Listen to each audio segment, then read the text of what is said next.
Dito isso, então, vamos estudar o texto dessa noite. Evangelho de João, capítulo 16, versículo 1 a 4, parte B. Semana passada nós estudamos esses 4 versículos, mas só vimos metade do sermão, metade dos ensinamentos. Hoje vamos ver a parte final, se assim Deus nos permitir. Diz assim, Evangelho de João, capítulo 16, 1 a 4, Jesus disse: Tenho-vos dito estas coisas para que vocês não se escandalizem. Eles vos expulsarão das sinagogas, mas vem a hora em que todo o que vos matar julgará ser isso um tributo, um culto a Deus. E isso farão porque não conhecem o Pai e nem a mim. Ora, essas coisas vos tenho dito para que quando chegar a hora, vos recordeis de que eu vou-las disse. Não vou-las disse desde o princípio, porque eu estava convosco. É até aí o texto dessa noite. Então vamos passar ali o que nós já vimos. Vamos tentar resgatar então a ideia da mensagem central. Está congelado ali, isso aí. Olha lá, a verdade central dessa noite vem aí. As revelações feitas por Jesus, e nós vimos duas, vamos ver as 4 hoje. As revelações feitas por Jesus, elas são duras. Às vezes Jesus revela coisas legais, às vezes ele revela coisa que é difícil. Mas seja ela fácil ou seja ela doce ou amarga, ela sempre faz o resultado que ele espera, que é o bem. Ele quer edificar os seus discípulos. Lá no finalzinho, quando nós chegarmos no capítulo 21 de João, você vai ver que Jesus revela para Pedro como ele vai morrer. E eu não sei se você gostaria de saber a forma como você vai morrer. E Jesus contou para Pedro, e Pedro olhou para aquela situação inesperada, ele não perguntou, simplesmente Jesus revelou para ele. Jesus contou: você vai morrer velho. Tudo bem, Pedro? Você me ama? Vai morrer, você vai morrer com uma idade mais avançada. Alguém vai te levar para um lugar que você não quer ir, vão estender os seus braços e vão matar você. Pedro olhou para aquilo e falou: nossa, que revelação é essa, Senhor? E o ser humano é sempre assim, quando a gente ouve uma notícia ruim, quando alguém te dá uma notícia muito ruim, o seu coração se tranquiliza quando outra pessoa recebe uma notícia pior. O ser humano é assim. Então você está no culto de oração, alguém fala: olha, perdi o emprego, não sei o quê. Ou se você fala, né? Se você fala: eu perdi o emprego, estou chateado. A outra pessoa do lado, se ela contar bênção, você às vezes fica: nossa Deus, bênção só para eles, para mim coisa ruim. Mas quando as pessoas começam a contar coisa ruim, o ser humano é assim. A gente começa a falar: então estou bem. Não, até que eu estou bem, não estou tão ruim não. Então Pedro imediatamente pergunta: e ele, como ele vai morrer? Na hora. Olha o interesse de Pedro. Ou sim, eu vou morrer assim. E João? E aí quando nós chegarmos no capítulo 21, você vai ver qual foi a resposta de Jesus para Pedro, quando Pedro quis saber se João ia se dar bem ou mal. E aí Jesus foi claro com ele. Respostas duras, mas que ajudam. Algumas revelações feitas por Jesus, vimos que são 4. A primeira delas é que Jesus deixa bem claro: não esperem ter aqui, nessa história, nessa vida, uma história só de vitórias, paz e tranquilidade. Não saia, apague esse cristianismo tolo do mundo aí à nossa volta. Há muitos crentes que são bobos, eles acham que estão aqui só para vencer. Há vitórias? Há alegria, há coisas boas, maravilha, isso vai ter. Mas se você fala: não, eu sou uma pessoa blindada, nada vai acontecer comigo, eu sempre vou ter dinheiro, sempre vou ter saúde, isso é o triunfalismo que adentrou as igrejas, e um triunfalismo tolo. Ensinar que a vida do crente não é só de paz e tranquilidade é radicalmente oposto às afirmações das igrejas atuais. No culto dessa noite, dia 22 de dezembro de 2019, está cheio de igreja dizendo: olha, esse é o ano que vai entrar, é o ano da virada, é o ano da restituição, Deus, é o ano da repreensão do devorador, do demônio, sei lá, os nomes que eles vão criar aí, o gafanhoto, migrador, devorador, o anjo da morte. Então vai ser o ano total. Sempre acontece, é o ano de Pedro. Uma vez me contaram que era o ano apostólico de Pedro. Eu falei: nossa, por que isso? Porque lá no Evangelho de João, você vai ver que Pedro puxa uma rede com 53 peixes. E as pessoas falaram: tá vendo? Nós temos 52 semanas do ano. E eu falei, mas é 53. Não, mas uma é bônus, porque Deus é bondoso e sempre abençoa mais as pessoas. Não dá para discutir esse tipo de coisa aqui.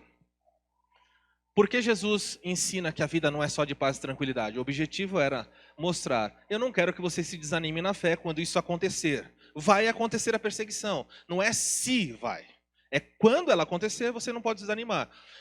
Para nós brasileiros, isso daqui é até tranquilo de ouvir. Mas as pessoas que ouviram no começo, eu li para vocês, não dá tempo de fazer de novo.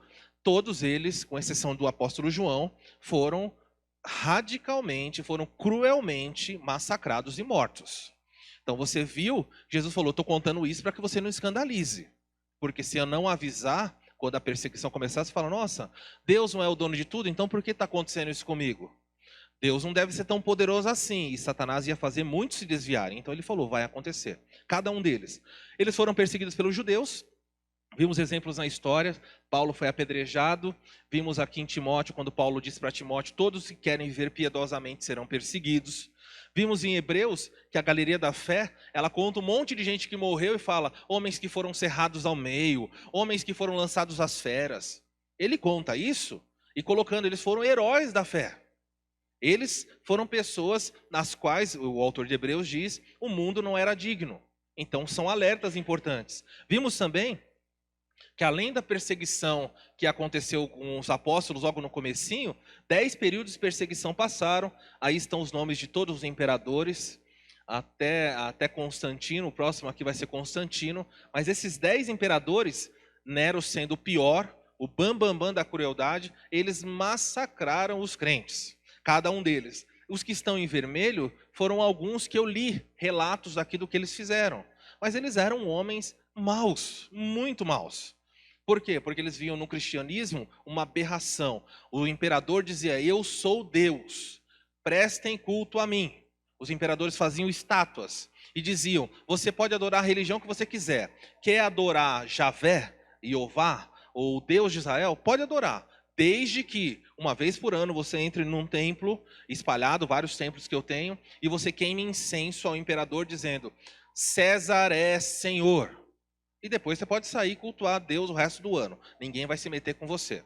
Mas se você fizer isso, está tudo certo. Se não fizer, eu confisco sua casa, eu confisco os seus filhos como escravo, eu tiro todo o patrimônio que você tiver, eu vou arrasar com você. E foi o que aconteceu. Os crentes falaram, eu não posso fazer. Então eles eram perseguidos, mortos, mutilados. Nós vimos isso. Fora a perseguição imperial, que é a perseguição de fora da igreja, nós vimos que surgiu a perseguição religiosa por meio da igreja romana. A igreja romana, então, a partir do século ali de Constantino, século IV em diante, massacrou os crentes. E eu contei várias histórias, e aqui então você viu a noite de São Bartolomeu, quando por volta de 70 mil pessoas foram mortas na França, aos milhares. Vocês viram relatos de atrocidade, mulheres dando à luz, parindo, sendo golpeadas com faca. Por causa da dor, a criança nasceu. Eles pegaram as crianças e jogavam no rio. Por quê? Eram bandidos? Não. Porque eles eram crentes. Porque eles diziam o seguinte, Jesus é o Senhor. O império, o rei não pode interferir na igreja. Ou diziam, o Papa não tem poder absoluto, a Bíblia é a referência para todo mundo. E eles foram mortos aos milhares. E nós poderíamos falar de perseguição mundo afora. Eu falei sobre perseguição dos judeus, falei sobre perseguição do Império Romano, falei sobre a perseguição da Igreja Romana através da Inquisição, mas hoje, na atualidade, você não vê muito perseguição, por exemplo, do Império Romano como governo. O Império Romano como governo, ele não existe mais, em termos de força. Esse império acabou. Mas existe um Império Romano ainda na forma do romanismo, o Império Romano religioso. Mas o Império Romano religioso, ele também não persegue os crentes. Ele deu uma parada, ele já fez, passou a época dele. Agora ele não faz mais isso. Então, o texto continua dizendo, virá o tempo em que matar você vai ser algo para ser tributado como culto a Deus. Então surgiu o que nós chamamos, por exemplo, de Estado Islâmico, em que você vê pessoas com macacão laranja sendo colocadas no chão e sendo degoladas. E eles dizem o quê? Enquanto estão matando aquelas pessoas? Allahu Akbar. Ou seja, Allah é grande. E eles estão tributando a morte daquelas pessoas a quem? A Deus, ao Deus deles. E Jesus avisou isso. Vai acontecer, vão matar vocês e vão celebrar isso como culto a Deus. Eles matam as pessoas e continuam matando hoje.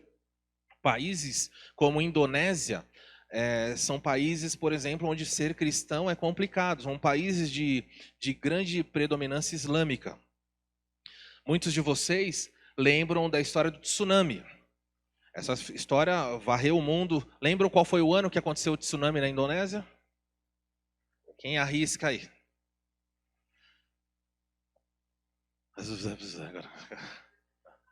2004. 2004 foi o ano que aconteceu o tsunami da Indonésia. O ano é fácil, e o dia? Foi em dezembro o mês. E o dia? 26 de dezembro. No dia 26 de dezembro aconteceu o tsunami. E até aí é a história que você conhece. Mas a Indonésia, ela era tão severa com os crentes, que os crentes queriam celebrar o Natal naquele ano. O aniversário, nós sabemos que Jesus nasceu no dia 25, tá bom? É impossível que ele tenha nascido no dia 25.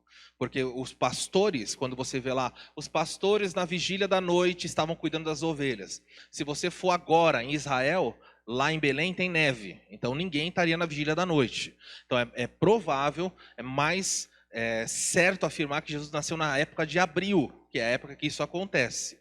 Mas convencionou-se a data de 25 de dezembro. É claro que foi o paganismo que colocou isso, foi para cristianizar uma data pagã. Mas tudo bem, para nós não interfere. Tem que ter uma data. Então, que seja essa data, não vai mudar o sentido do Natal. Jesus nasceu em algum dia. Mas na Indonésia, quando eles queriam celebrar, os crentes queriam no dia 25 celebrar o seu Natal, então eles têm que pedir autorização para o governo, eles pediram autorização, podemos celebrar o nosso culto? E o governo então informou, não, vocês não podem. Então houve pressão de muitos grupos para que eles pudessem celebrar o Natal. Então o governo disse, tudo bem, nós permitimos que vocês celebrem o Natal com 2 condições. Quais? Primeiro, não pode celebrar no dia 25. Nossa, mas é a data que nós queremos celebrar. O mundo celebra. Não, dia 25 não. Você pode celebrar em outra data. Tá bom. Então eles marcaram a celebração, as igrejas todas se reuniram e falaram, vamos celebrar no dia 26. Paciência. Vamos. E o governo colocou a segunda imposição. Não pode ser na cidade, porque é uma ofensa para a nossa religião. Se afastem da cidade e podem celebrar o seu culto. Então as igrejas se reuniram, foram para lugares altos nas matas e começaram a cantar a Deus, agradecendo pelo Natal. E lá na praia, no mesmo momento chegou o tsunami. E matou milhares. Quando os crentes desceram do seu culto de Natal, eles encontravam corpos por todos os lados. E as pessoas que estavam vivas foram socorridas e auxiliadas pela Igreja de Cristo. A Cruz Vermelha foi uma das primeiras entidades cristãs a mandar pessoas para lá para ajudar. Então você precisa entender que existe uma história por trás da história que nem sempre é contado, mas os crentes continuam sendo perseguidos. Mas já falei sobre isso, há muito sobre perseguição, é terrível ler. Você pode ler o livro chamado Livro dos Mártires, de John Foxe, você vai perceber um pouquinho do que aconteceu. Vimos que a segunda lição foi que ter sinceridade em coisas espirituais não comprova que alguém é de Deus. Porque eles diziam, Jesus falou, vem a hora que matar você, vai ser algo para tributar culto a Deus. Então as pessoas estavam fazendo de coração, como Paulo matou pessoas. Então é muito comum a pessoa falar, eu estou com sinceridade de coração. Mas isso não resolve. Deus quer a verdade, não quer a sinceridade. Ele quer a sinceridade também. Mas é possível que você seja sincero e você milite, você lute contra a causa dele. É possível que você seja muito sincero e você esteja obstaculando o avanço do evangelho. Então não adianta você falar, eu deito tranquilo, a minha consciência está tranquila. Não vou ler agora, você pode ler na sua casa. 1 Coríntios capítulo 4, o apóstolo Paulo diz isso. De nada vocês são juízes sobre mim, porque a minha consciência em nada me acusa. Mas nem por isso eu me dou por julgado e inocentado, porque Deus irá me julgar naquele dia. Então Paulo diz, não descanse na sua consciência não. Consciência tranquila pode ser simplesmente com a consciência cauterizada. Nada mais do que isso. Porque Jesus falou que sinceridade não adianta, isso é radicalmente oposto ao que pensam as pessoas nos dias atuais. Qual o objetivo dele? Ensinar que ter zelo Dizer que ama a Deus sem ter conhecimento da verdade é perigoso, inútil e errado. Então, tá cheio de gente aí que fala, não, eu amo a Deus. E fala isso de verdade, com sinceridade, mas está indo para o inferno.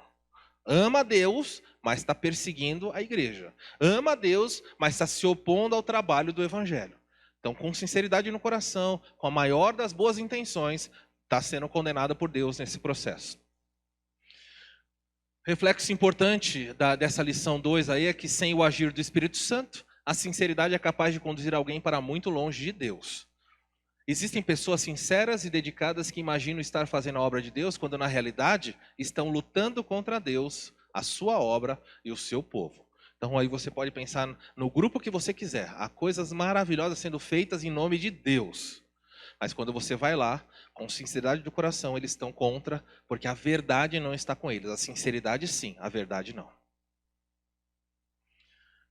A terceira revelação, Jesus disse assim, falou que as pessoas se perseguiriam porque não conhecem o Pai nem a Ele. O verso 4, então, é a parte final da mensagem de hoje. Vou dividir o versículo em duas partes. A primeira parte diz, ora, essas coisas sobre a perseguição, eu tenho dito a vocês, para que quando chegar a hora, vocês se recordem que eu vou-las disse. Então, olha só, Jesus falou, eu estou contando para vocês as atrocidades que vêm pela frente, para que quando isso acontecer, vocês se lembrem que eu avisei. Na mente de vocês, o Espírito Santo vai trazer a lembrança. Olha, Jesus nos disse. Se você tem caneta, você deve riscar a palavra sim, a palavra quando no seu verso. Ora, essas coisas vos tenho dito para quê? Quando a hora chegar, e não se a hora vai chegar. Tem diferença entre se a hora vai chegar ou quando a hora vai chegar? Ele fala assim, ela vai chegar. Você só não sabe quando. Vai chegar. Quem sabe alguns deles falam, Senhor, pode ser que não seja para todo mundo. Paulo diz, todos os que querem, todos viver piedosamente serão perseguidos. Em maior ou menor escala. É impossível um crente passar por esse mundo, tendo uma vida piedosa e receber o aplauso das pessoas. Não, não dá não. Você pode ser uma pessoa maravilhosa como Jesus, vai ser perseguido mais ainda. Terceira lição é essa. Mesmo sabendo o que o amanhã lhe reserva, Jesus está revelando para a igreja. Eu sei o que o amanhã reserva para vocês. Nem por isso os livrarei disso. Mensagens difíceis, não é? Lembra que eu falei que mensagens duras? Eu sei que vocês serão perseguidos e mortos. Faça alguma coisa por nós, o Senhor é Deus. Não. Quando essa hora chegar, eu quero só que vocês se lembrem que eu avisei. Só isso, vocês vão morrer por mim. Existe uma planta chamada aloés. Você deve já ter tido contato com aloés em shampoo, alguma coisa assim. Aloés é uma planta singular. Se você pegar a folha do aloés e você espremer na sua mão, quanto mais você apertar aquela planta, mais ela exala perfume. Quanto mais você aperta, mais perfumado aquele ambiente fica. E aprove na soberania de Deus perfumar o mundo, esmagando os crentes. Isso não faz sentido. E ele fala, nós vamos exalar o bom perfume de Cristo. É assim que acontece. Vocês sentados aqui nessa noite, são como pacotinhos de chá. É bonito, não é? Já tomou chá em caixinha? Uma vez eu estava na casa da minha sogra, e eles pegaram pacotinhos de chá, todos branquinhos. Eu não lembro qual a ocasião, mas eu sei que se misturaram aqueles saquinhos. E aí, para você saber do que era, ou você pegava o saquinho e cheirava, mas você não vai ficar cheirando o saquinho de todo mundo e devolver de lá. Ninguém vai querer depois tomar o chá, não é? Nem lamber. Você vai falar do que é. Não funciona. Então, se não tivesse marcação, se não tem nada assim, você só descobria o conteúdo daquele chá quando alguém pegava água fervendo, punha na xícara. Aí você pegava o saquinho, todos com o mesmo tamanho, mesma forma, mesmo formatinho e conteúdo, quando você punha na água fervendo. O interior daquele saquinho aparecia. Alguns chás se tornavam escuros, amargos e intragáveis. Outros se tornavam cheirosos, coloridos, convidativos. Afinal de contas, quem vai ser você quando a perseguição chegar? Porque Deus, na sua soberania, está olhando para nós. E de vez em quando ele pinça um no meio de uma comunidade, às vezes vários, pinça um, levanta e fala assim: vou colocar você no fervento. E todos à volta verão. E aí o que está lá dentro é revelado. Não é o que você queria mostrar. Não é o que você diz ser. É nesta hora que você mostra quem você é. É na adversidade que as pessoas conhecem você. E a grande pergunta é: o que você vai fazer quando Deus fizer isso com você? Não é se, é só quando.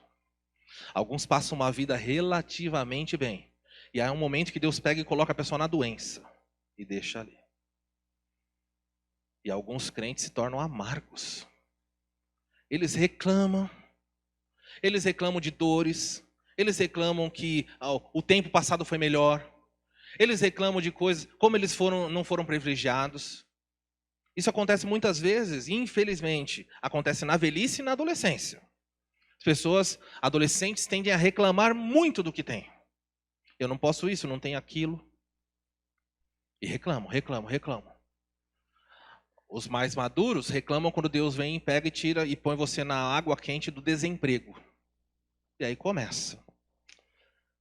Irmãos, o ano passado, eu me lembro que é comum. Eu vou abrir a cápsula do tempo, como eu falei, eu vou ter lá os meus sonhos, os meus pedidos, as minhas expectativas. Mas nem de longe as minhas expectativas passaram por aquilo que Deus fez esse ano. Eu comecei o ano, vários dos irmãos estavam juntos, nós nos reunimos em família e começamos a orar. Eu orei: Senhor, abençoe esse ano, Senhor, cuida da igreja. E muitos pedidos bonitos.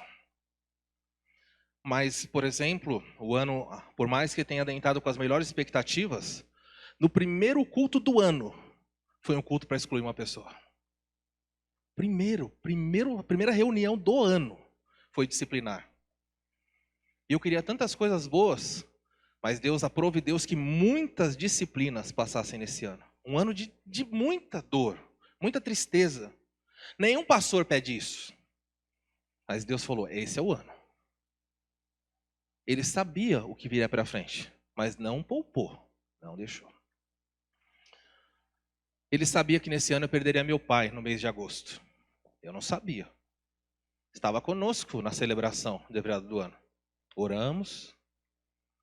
Nem jamais imaginaria que 8 meses depois Deus ia promover ele à glória. Então talvez você tenha boas expectativas para o ano que chega. E você deve ter. Mas é preciso que você saiba que o Senhor Jesus já sabe o que vem pela frente. E Ele, na sua soberania, às vezes nos poupa. Mas é mais comum que Ele deixe você passar, para que por meio da água quente, da perseguição, dos problemas, você possa exalar o perfume de Cristo. Ou então descobrir que você é amargo e pedir perdão e mudar. Não tem outra alternativa. Eu estou dizendo essas coisas para quando chegar a hora, vocês se recordem que eu disse para vocês. Olha aí, isso é radicalmente oposto ao conceito de amor que nós temos. O Senhor sabe o que vai acontecer comigo e não vai fazer nada? Se o Senhor me ama, por que o Senhor não vai intervir? Não vou intervir. Ele sabe, por exemplo, se no próximo ano você vai perder um emprego. Ele sabe se você vai perder a saúde. Ele sabe se você vai perder a paz, o sustento, o relacionamento que você está. Seja ele um relacionamento transitório, como um namoro e noivado, ou até mesmo um possível divórcio no casamento. Ele sabe quando uma gravidez vai ser interrompida. Ele sabe quando os seus filhos vão nascer doentes ou não. Ele sabe se o futuro é duro. Ele sabe tudo. E mesmo sabendo de todas as coisas, muitas vezes Ele nos empurra para esse futuro e fala: filhos, amo você, mas vai para lá. Quando Jesus foi batizado, o céu se abriu e disse: este é meu filho amado, em quem o meu prazer é pleno. E Marcos diz: e imediatamente o Espírito conduziu ele para o deserto para ser tentado e privado. Amor, no nosso contexto, é proteção, é cuidado, é só dar coisas boas. Mas para Deus ele olha e fala: amor é tornar os meus filhos mais maduros. Amor é fazer com que os meus filhos, se for preciso, morram para que o reino vá adiante e a minha glória se manifeste. Então seu pedido devia ser: Senhor, em ano de 2020, se te aprouver me esmagar. Não peça para ele te esmagar. Mas se te aprouver fazer isso, ajuda-me a ser aloés. Ajuda-me. Que as pessoas olhem para mim e falem: olha, como é que você tem essa paz que excede o entendimento? Então você pode mostrar para as pessoas que a fé que você tem não é uma fé de boca, mas é uma fé de fibra e de verdade. Qual o objetivo de Jesus ao mostrar que o amanhã que ele sabe que a perseguição viria e deixar os discípulos passarem? O objetivo é ensinar que Deus tem planos e que sua soberania e amor nem sempre farão sentido para nós. Não fazem. Quando minhas filhas eram muito pequenas e chegava a época de vacinação, era o dilema. Então nós enfrentávamos em casa o que é chamado de teodiceia. Dá tempo de explicar aqui os aspectos teológicos da teodiceia, mas uma das coisas que a teodiceia batia, uns aspectos de uma teologia, teo é Deus, diceia vem do grego de kaios, justiça. Então as pessoas dizem o seguinte: Deus é todo poderoso? Qual é a resposta da igreja? É ou não? É. Deus é bom? Alguns estão fazendo assim. Ele é bom ou não? Ele é bom. Ele é bom e é todo poderoso. Legal. Até aí todo mundo fala amém. Então a pergunta é: se Deus é bom e tem todo o poder, por que ele não acaba com o mal? Por que ele deixa o mal continuar existindo? E as perguntas que se levantam é o seguinte: ou ele não tem todo o poder para acabar com o mal, ou ele não é bom. Porque se ele é bom e poderoso e deixa o mal acontecer, existir, não faz sentido. Ou ele não tem poder, ou ele não é tão bom. Olha, de vez em quando dá uma risadinha quando você tropeça. A gente não é assim? A gente é bondoso, não é? Eu imagino que a maioria é. Mas já riu de alguém que estava martelando e martelou o dedo? Já riu de alguém quando a pessoa está andando na boa, a pessoa fez com carinho, tropeçou, escorregou, derrubou bolo, derrubou tudo? Qual é a sua reação? Alguns ficam: ai meu Deus, vai ajudar. Outros têm que sair de perto, porque não se contém. Pensa numa família com irmãos, na minha casa 3. Um amava o outro. Eu acredito que sim. Um amava o outro. Mas existiam coisas que, se acontecesse com o outro, você morria de rir. Então, às vezes, as pessoas acham que Deus está assim. A pessoa se deu mal, Deus fala: e viu? Não é assim. Não faz sentido os seus planos. Mas Ele continua amando você, cuidando de você. Algumas coisas que você deveria lembrar, olha só. Em Lucas capítulo 22, versículo 31, você está em João, é só voltar. Lucas capítulo 22 é um exemplo bem claro disso. Diz assim, lá em Lucas 22, esses dois versos, 31 e 32. Está muito legal, Jesus está falando com seus discípulos, está falando para eles a respeito de quem é o maior no reino de Deus, a conversa está boa. E Pedro todo empolgado ali, imaginando como vai ser legal o reino de Deus. Jesus, inclusive, acabou de dizer uma coisa fantástica. Olha o versículo 30. Ele fala: eu vos digo que vocês se assentarão em tronos. Quem que se assenta em trono? São reis. Pedro, quando eu voltar a essa terra, você e os 11, você, nesse caso aí, tira Judas, mas eu acredito que Paulo entrou, não dá tempo de explicar agora. Mas ele fala: vocês se assentarão em tronos para julgar as tribos de Israel. Então Pedro que notícia maravilhosa, vou reinar. Vai reinar, Pedro. Olha o verso de baixo. Simão, Simão, eis que Satanás vos reclamou. Alguém tem outra palavra para reclamou? Pediu. Satanás foi até Deus, conversou com o Pai e com Cristo e falou assim: olha, eu estou pedindo os seus discípulos. Se você é discípulo de Jesus, escuta uma coisa dessa, Jesus falando: olha, Satanás veio pedir. Pedir o quê? Veio pedir para cirandar vocês, como se ciranda o trigo. O que é isso, cirandar? Pensa numa peneira grande, quando você, no contexto da Palestina, você jogava o trigo e você chacoalhava e jogava para o alto. Quando você jogava para o alto, o vento retirava a palha e o grão caía de volta. Então você fazendo isso, jogando, você ia limpando o trigo até ficar o grão. Então ele diz assim: Satanás vos reclamou. Ele falou assim: é meu direito. Eles não são seus discípulos, eles não são os seus seguidores, eles não vão ser exemplo para o mundo. Eu quero ter o direito de experimentá-los. Deixa eu colocar eles à prova. Vai ser bom para eles. Eu imagino Pedro ouvindo isso e falou: e o Senhor disse? Não é óbvio, não é? Olha, que bom como é bom o Senhor sempre nos proteger. E olha o que Jesus responde: eu, porém, roguei por ti. Eu, porém, orei por você, Pedro, para que a sua fé não desfaleça. Qual foi a resposta, então, de Jesus ao pedido do diabo? Satanás pediu para cirandar você, e eu disse? Sim. Como isso? O senhor não vai fazer nada? Eu vou orar. Vou orar por... Não faz sentido, o senhor me ama, vai só orar? Eu vou orar. E vou revelar mais uma coisa, Pedro. Continue a leitura. Não é legal, ó, porque Pedro não foi papa da igreja. Quando, pois, você... Que aparece sua versão aí? Quando, pois, você se converter. Se converter do quê? Fortalece os seus irmãos. Pedro, o diabo pediu para tocar vocês todos. E eu vou orar por você, Pedro. Para quê? Para que a sua fé não desfaleça. Mas ela desfaleceu sim. Porque Pedro negou. E aí Jesus fala: quando você se arrepender, volta e fortalece os seus irmãos. Ele sabia o que vinha pela frente. Ele não livrou Pedro, porque ele tinha um propósito naquele sofrimento, o arrependimento de Pedro, para que Pedro fortalecesse a igreja. Quando Pedro negou Jesus, como é que nós sabemos que Pedro negou Jesus? Se ele estava sozinho. Quem contou para os demais apóstolos? Por que ele contaria uma coisa dessa, contar para todo mundo que ele negou Jesus 3 vezes? Diz a tradição que Pedro nunca mais pôde ouvir o galo cantar. Todas as manhãs o galo cantava, a consciência dele queimava. Ele falou: eu fiz isso. Então Pedro não podia ficar perto de galo. Coisa terrível. E as pessoas inventam que para Pedro teve a missa do...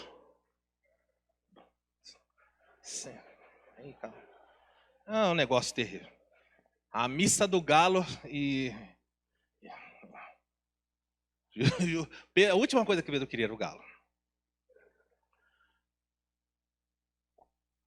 Jesus sabe o que vem e nem sempre livra. Tiago capítulo... Não precisa abrir, eu vou citar por causa do nosso tempo. Atos capítulo 12. Você tem Tiago e João, são irmãos, provavelmente primos do Senhor Jesus. E Tiago, entre os apóstolos todos, ele é o primeiro martirizado. Mal começou o ministério dele, Herodes Agripa cortou a cabeça dele. Não tem conversa. Esse é Herodes. Matou e ficou muito feliz. Porque Jesus, quando isso aconteceu com Tiago, o que os demais apóstolos deveriam lembrar? Eu estou avisando que eles matarão vocês. Tiago foi o primeiro. E na soberania ele decidiu que entre os dois irmãos, um seria o primeiro a morrer e o João seria o último. Mas por quê? Porque eu quero. Eu decido, você morre primeiro, você morre por último. Fez isso. E Herodes então ficou tão contente de matar Tiago que prendeu Pedro e falou: vou matar Pedro. Enquanto Pedro estava preso, em Atos 12, você pode ler na sua casa, fala que Herodes colocou 4 escoltas de 4 soldados, 16 homens armados para guardar Pedro, e colocou Pedro no cárcere privado, o último. E o medo de Pedro fugir era tão grande que eles acorrentaram Pedro, e os soldados eram acorrentados junto com Pedro. Não tinha como levar Pedro. Mesmo que os discípulos entrassem e matassem os soldados, ainda tem o trabalho de, como vou arrastar? Teria que mutilar os soldados. Então era um negócio tremendo. E o que acontece? A igreja vai orar, um anjo aparece, cutuca Pedro e fala: Pedro, levanta, põe aí as sandálias, tal, faz cair as algemas, leva Pedro, tira Pedro de lá. Porque ele levou Pedro e deixou Tiago morrer? Pedro sabia: eu vou morrer velho. Então essa é a vantagem da notícia, né? Você vai morrer velho. Pedro falou: não, tanto é que Pedro está acorrentado e está dormindo. Por que ele está dormindo? Ele falou: não sou velho ainda.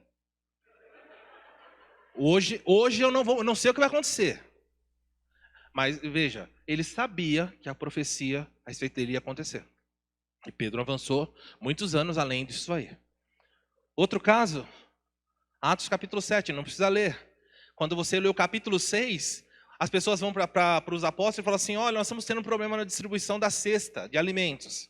Então os apóstolos dizem, escolham 7 homens cheios de boa reputação, cheios de espírito. E é bonito quando você ler lá que ele fala assim, e escolheram a Estevão, homem cheio do Espírito de Deus. Estevão foi escolhido para servir. O capítulo seguinte, ele é o primeiro mártir. Tiago é o primeiro apóstolo a ser morto. Estevão é o primeiro mártir da igreja ali a ser morto, tá bom? Olha o que acontece. Pela ordem aqui na sequência correta disso daqui, Tiago vai morrer depois de Estevão. Então Estevão, olha o tamanho das pedras. Era assim que era um apedrejamento. Por que ele não livrou esse homem cheio do espírito de sabedoria? Não livrou. Só que antes dele morrer, se você ler o capítulo 7, é um dos capítulos que mais humilha os crentes. O homem dá uma aula de teologia, ele começa lá no início e vai até os dias de Jesus de cabeça na frente do Sinédrio, recitando toda a história. E no finalzinho, quando o pessoal já está assim, falando, nossa, que homem, que mente, ele fala, vocês mataram o Messias. E os homens, o texto de Atos 7 fala que, rilhando os dentes, eles raspavam um dente no outro, a ponto de Lucas falar, fazia barulho, eles estavam como animais. Se arremeteram contra Estevão e mataram. Enquanto matavam Estevão, davam pedradas desse tipo nele, ele falava, pai, perdoa eles não sabem o que fazem. E dito isso, ele adormeceu. Por que Estevão morreu? Virá o tempo em que eles matarão vocês e vão dizer que estão fazendo isso para Deus. Cada um deles aqui estava fazendo para Deus. Eu não sei se a figura tenta ilustrar isso, mas vamos supor que no texto mostra que Paulo estava lá. E Paulo consentiu na morte de Estevão e fazendo isso em nome de Deus. Depois foi para o templo adorar. Senhor, obrigado porque estão matando essa praga dos crentes. Ele sabe o que vem pela frente em 2020. Sabe disso. E nem sempre vai te livrar do que vem pela frente. Estão animados com as revelações de Jesus? As revelações de Jesus são duras, mas sempre fazem bem para os seus discípulos.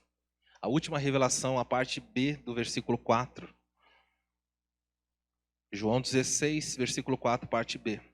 E Jesus fala assim, eu quero que vocês saibam essas coisas, para que quando a hora chegar, porque ela vai chegar, vocês se recordem de que eu vou-las disse.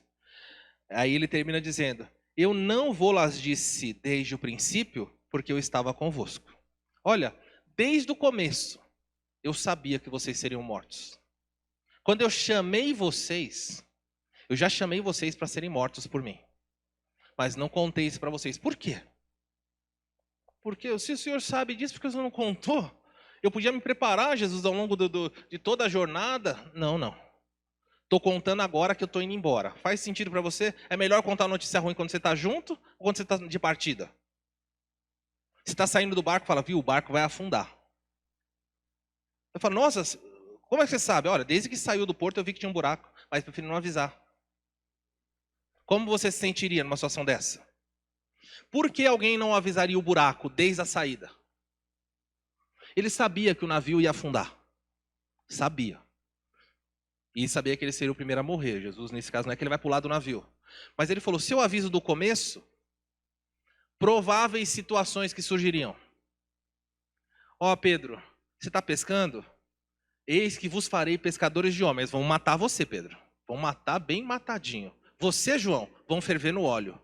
Você, Tiago, você vai ser o primeiro a morrer. Vão cortar sua cabeça. Mas venha andar comigo. O que ia acontecer com os discípulos logo no começo sendo chamados assim? Eles iam se escandalizar. E mais, mesmo escandalizados, o plano de Deus aconteceria. Então você tem aqui Jesus tendo que lidar com 12 homens que seriam cheios do que todos nós temos, ansiedade e preocupação. Então você aprende que a última revelação de Jesus nesse texto é, eu sei de todas as coisas e as revelarei se necessário e no tempo certo. Eu sei o que te espera em 2020. Ah, então revela. Se for necessário, eu revelo. Mas só vou revelar na hora certa. A gente é terrível com isso. Você vai no médico, o médico pede um exame para você, fala, olha, eu estou sentindo uma dor, faz esse exame e traz para mim. Assim que sai o resultado do exame, o que você faz? Você sabe por que o envelope vem com uma etiqueta? Quando você vai retirar, está com uma etiquetinha, assim, lá? É para não perder o resultado lá dentro? Não. Para o médico abrir.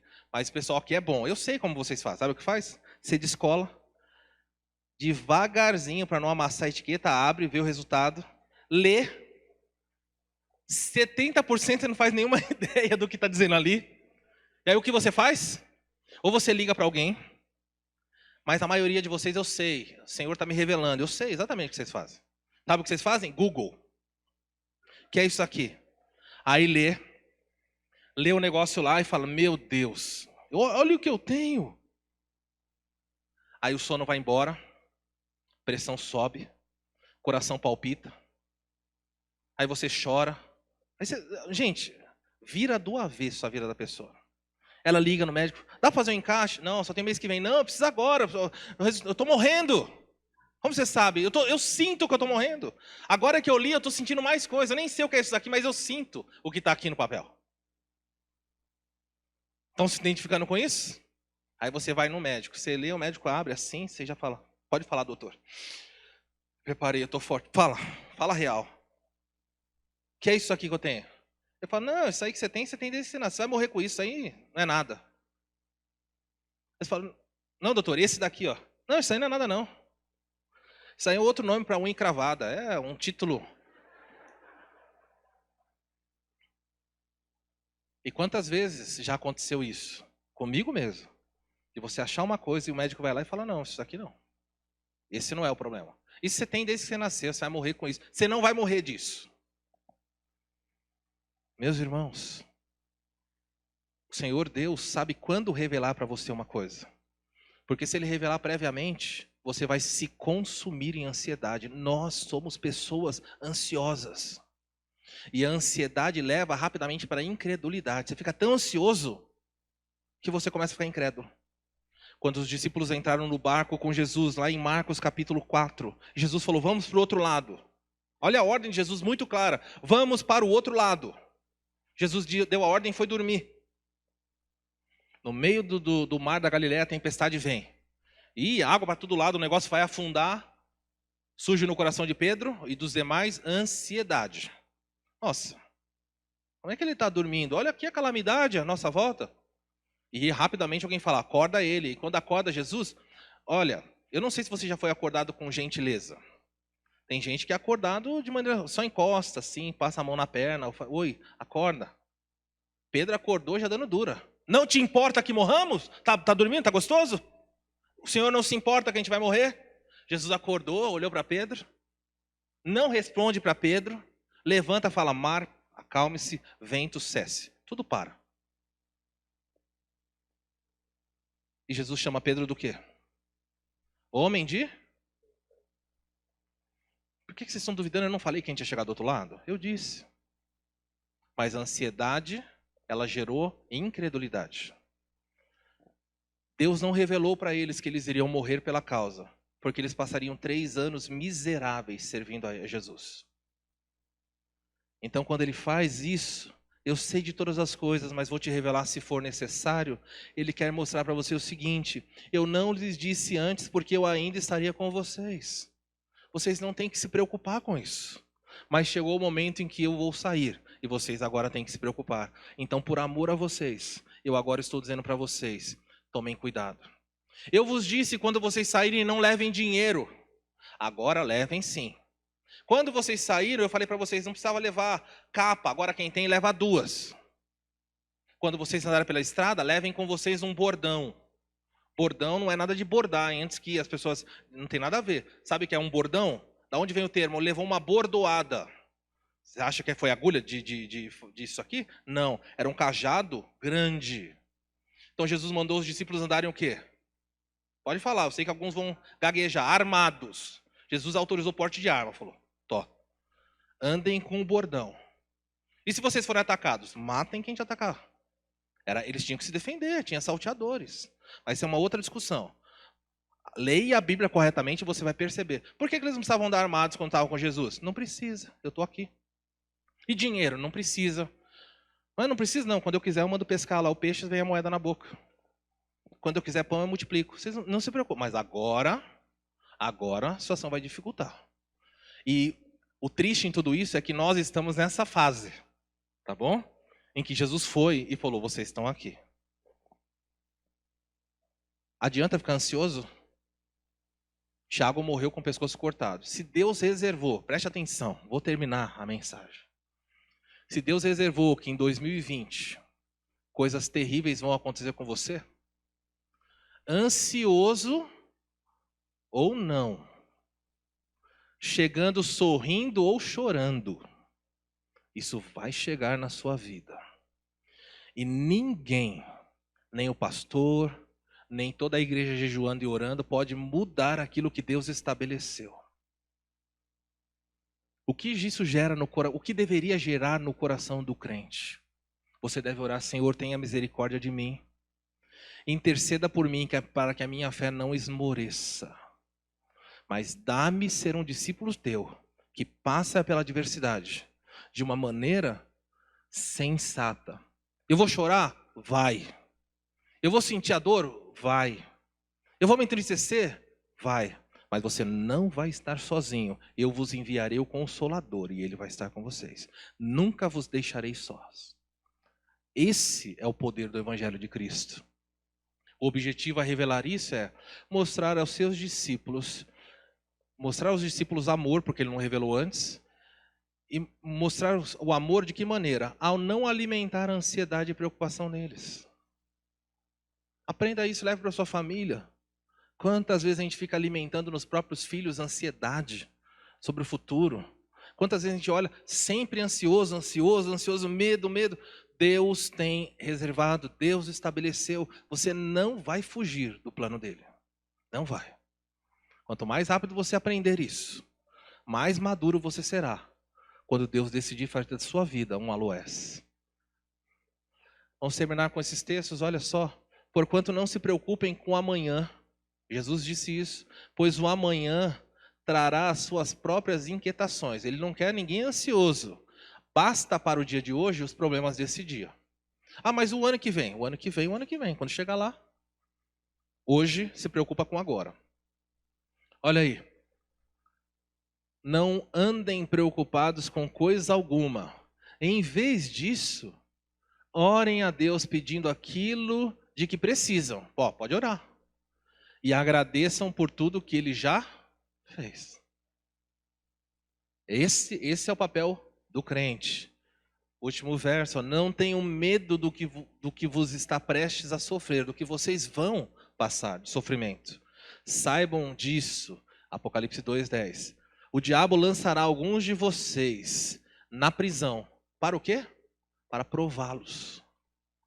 E vocês sofrerão perseguição durante 10 dias. Falamos dos 10 períodos lá. Seja fiel até a morte, e eu lhe darei a coroa da vida. As aplicações do texto. Não se desvie da fé. Ao ser perseguido, Jesus avisou que isso ocorreria com os seus discípulos. Se assuste, na verdade, se você não for perseguido. Se nunca ninguém perseguir você, aí você deve se assustar. A situação está feia. 2. Pare de reclamar dos problemas. Ah, não posso orar? Pode. Mas você não pode fazer a sua casa, a igreja, o muro das lamentações. Pare de reclamar. O povo brasileiro, a igreja brasileira, talvez seja a igreja que menos pode reclamar. Há irmãos nossos ao redor do mundo sendo mortos. Nós não sabemos o que é isso, morrer pela fé ainda. Pare de reclamar dos problemas. Deus sabe, a ideia é que Deus sabe deles e livrará assim, se assim desejar, ok? Ore. Deus não se agrada do erro, mesmo que seja feito com sinceridade. 4. O Senhor tem planos e pode incluir o sofrimento por ele, para alguns de nós. A história da igreja está cheia de grandes homens que sofreram. E o último, confie em Deus e seu amor. Pois viver ansioso é errado e nada vai adiantar. Vamos orar. Vou dar para você alguns instantes para terminarmos o culto. O que é que Deus ensinou para você nessa noite.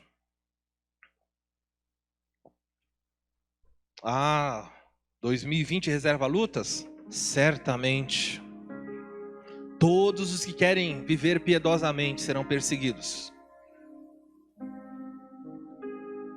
Mas há uma verdade lá em Romanos capítulo 8, versículo 31 em diante, que diz: se Deus é por nós, quem será contra nós?